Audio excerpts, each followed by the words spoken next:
This illustration deals with splices and tap conductors in accordance with 230.46.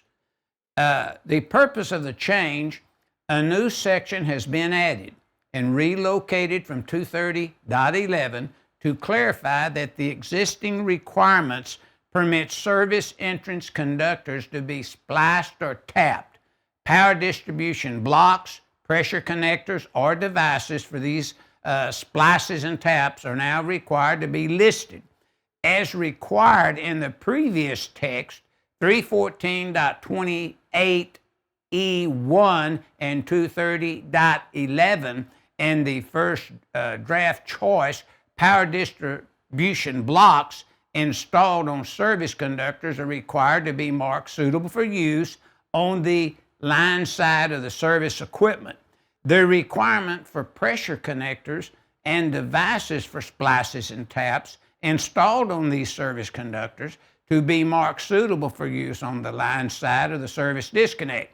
Now, we call that now in 230.142A supply side, or equipment is modified with a delay implication date. This will require additional review, modification to product standards, and testing.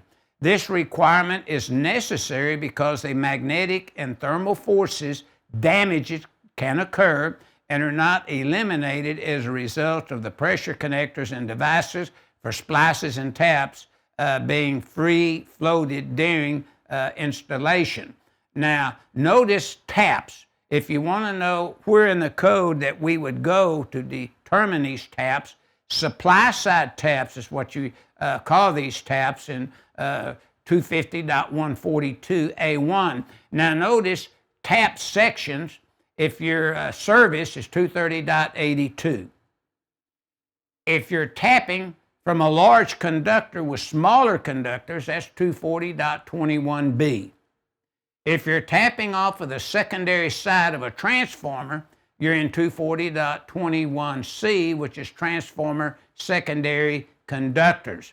If you're in a supervised location, then you can look at 230.92C, and you can tap over 25 foot up to 100 foot.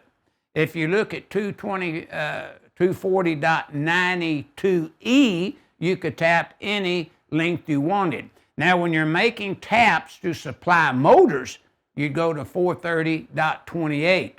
So those are your four main tap rules, I believe, that you ought to be aware of. Now, you remember that feeder that we just looked at?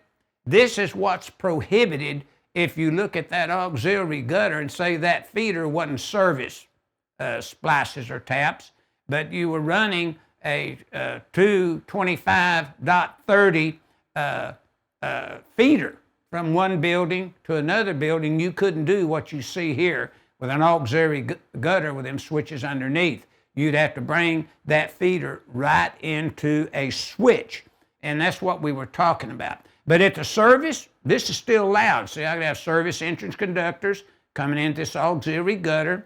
Some people call it a wireway, but I call it an auxiliary gutter. And you can tap to these switches, and you can have 2 to 6 switches, and 230.71 allows 2 to 6. 230.72 says, hey, they have to be grouped. And we know then that that would be legal. And then the disconnect should be identified, their supply source. What supplies these disconnects? 110.22A. So we could have an auxiliary gutter with splices or taps coming in, but you couldn't tap into a, say, any kind of conduit body without it's permissible to make taps there. And then notice if you have fuses that's in the service, you have to have a disconnect ahead of them or a disconnect that's comes as a listed part of the equipment. So 1,000 volts or less supply side service entrance conductors outside of the building. Now notice we're referencing that arrow that's pointed to that service conduit coming into the base and the meter. Notice 230.6, that's on the outside of the building.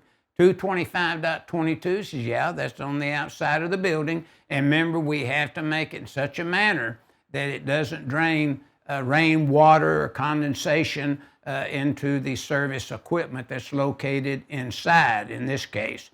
So the service disconnect is 230.71 because we have one main.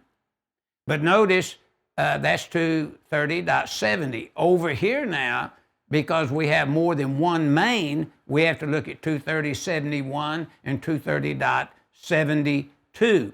If we have individual disconnects to appliances and things like that, that's 110.22. If we should feed a sub-panel out here, then we'd go to 408.4. And that pretty well takes care of your disconnects so that we can do this. Now, in the final closing here, we want to look at the note. Pressure connectors and devices used for splices and taps shall be marked suitable for use on the line side of the service disconnect. But now we don't call that line in 250.142A1. No, that is supply side. Line and load is like this switch. Line is where you connect the supply coming in. Load is where you take the power off and go to your equipment. So kind of keep that in mind when you look at 250.142A1, that's supply side.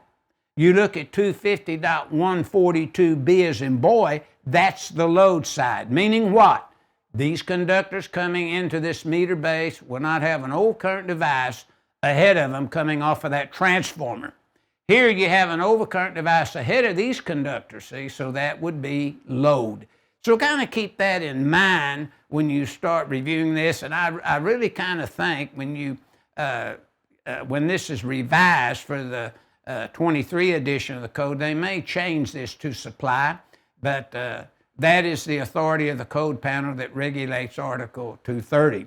So with that thought in mind, that's what we're talking about here, and that's what this new sentence will address. So read it very carefully and know when you can have 2 to 6 disconnects, tap from an auxiliary gutter, and when no, you have to bring it right into the switch. And so this is service 230.46, but to run feeders from one building to another, from a substation to a building, then that would be 225.30B as in boy. So good luck with this section. Review it very carefully before you start making this type of installation.